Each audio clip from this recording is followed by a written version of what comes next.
તો ગાયો હું આયરા ખાડામાં ગાયો પાણી પીવડાવવા લઈને આવ્યો ને આ બેનો કોઈક નજારો જ અલગ હતો. જોઈ લો કેવો બાજી રહ્યા છે. તો હું તમને પહેલાથી બતાવું મિત્રો આજના એક નવા બ્લોગની અંદર. તો અત્યારે આપણે ગાયો લઈને રેન્ડવાળા ક્ષેત્રમાં આવ્યા છીએ. જોઈ લો ભેંસો એવું બધું ચરી ગયું છે. ભેંસો આવી છે જો ભેંસો લાઈન સર ચરું છે. આ બાજુ આપણે ગાયો ચરી દઈશે. આપણો હોમી વાળે કોઈ શેડો હોય એ બુરવા જવાનું છે. તો બી હાલ જ આવ્યા છીએ અને આપણો બ્લોગ સ્ટાર્ટ કરી દીધો. જોવાયેલું ખેતર છે મંદિર રોડની બાજુમાં જ છે. તો હું આપણા હરીવાડે બધો શેડો આડો કરી દઉં હું. બરાબર શેડો તો હસી જ લગભગ જો શેડો તો બહુ નહીં દેખાતો હાલ તો. ખૂણો હમ વખતે જોઈ લઉં. ખૂણો હમ એક શેડું છે શેડું કરી દઈએ બરાબર. તો ગાય તો હાલ બધી વાત ચાલુ છે. સોયા છે સારા હાથ તો એટલા બધા ચાલીએ મોડા સુધી પછી મળીએ ત્યાં સુધી બ્લોગમાં બને રહેજો. તો ફાઇનલ ગેસ પાણી પીવડાવવા માટે આવ્યા છીએ જુઓ. અને પેલી બુડી ગાય ને પાડી બે બાકી છે તમને બતાવું જોઈએ. બે જણો બાકી રહેશે અને ગાય બધી આટલા જણ પાણી લઈને આવ્યો છું હું. જો પીવી પાણી પી અને અમે લઈ જવાની છે પાછી બીજા એક ખેતરમાં જવાનું છે એરંડાવાળા બરાબર. તો આમાં હેડવાનું છે બધી ગાય પી ગયેલા. આ બોળીને આ બે તો બાકી જ રહેશે. જો ગાય ડોબું બોળી બે બાકી જ છે. આ બોળી ગાય હું એનું ઊંઘે પાણી પીને અહીંથી ઊંઘે જાય છે એનું બધું કરે જાય છે. તો પાણી કેટલું ભરાઈ ગયું છે પીવા માટે એટલે અમે તો ચિંતા નહીં પાણી ધરીને પીધું છે. આમાં આપણે ડાયરેક્ટ જઈએ બધા પીતો રહેશો લગભગ. પેલી બાજુ બીજા બકરાઓ ચાલે છે કોકનો. જો બધી ગાયો તો આ બધું બરોબર છે. તો મળીએ પછી. તો ફાઇનલી ગેસ હું આવ્યો છું વાયરા ખેતરમાં ઈંડાવાળા ખેતરની અંદર હું આવી ગયો છું. તો ગાયો આપણી બહાર નીકળી જઈશ બરાબર. તો પાછી લઈ જવી પડશે જેમ કે પેલા ખેતરમાં આપણે જે મેલી હતી એ ખેતરમાં ચરવારી નહીં પણ ડાયરેક્ટ સીધી હું નીકળી જઈશ. એટલે હું સીધો ચા પીતો દોડે છું એમને લેવા માટે પાછી. જેમ કે પેલી બાજુ એક પાહુ ગાય મધ છે એ મધ ઉડાડે ને તો ભૂકાશ જેમ કે વળી મધ ઉડાડે તો ચોય ધોળે એવું જ ના રહે.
જલ્દી પાછી જ જતી રહી.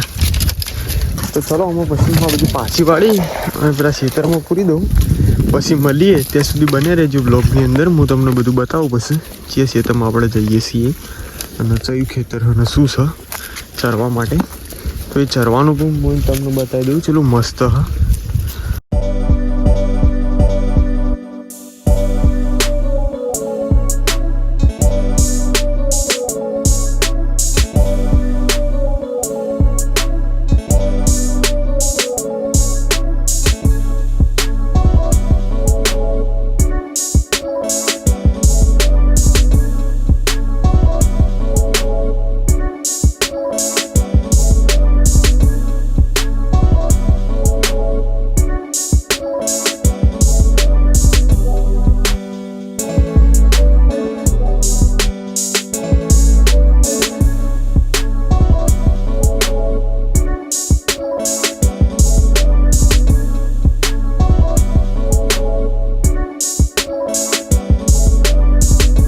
મિત્રો આટલા આપણો બ્લોગ એન્ડ કરીએ છીએ. તો તમને અમારો બ્લોગ વિડીયો કેવો લાગ્યો કોમેન્ટમાં જરૂર જણાવતા જજો. તો આપણે કોઈક નવો કન્ટેન્ટ લાવીએ, તમને પસંદ ના આવતો હોય તો બ્લોગ કેવો લાગ્યો કોમેન્ટમાં જરૂર જણાવજો. મળીએ આવતા બ્લોગની અંદર. ત્યાં સુધી બધા મિત્રોને જય માતાજી અને સપોર્ટ કરતા રહેજો તમારા ભાઈને. જય ગૌ માતા.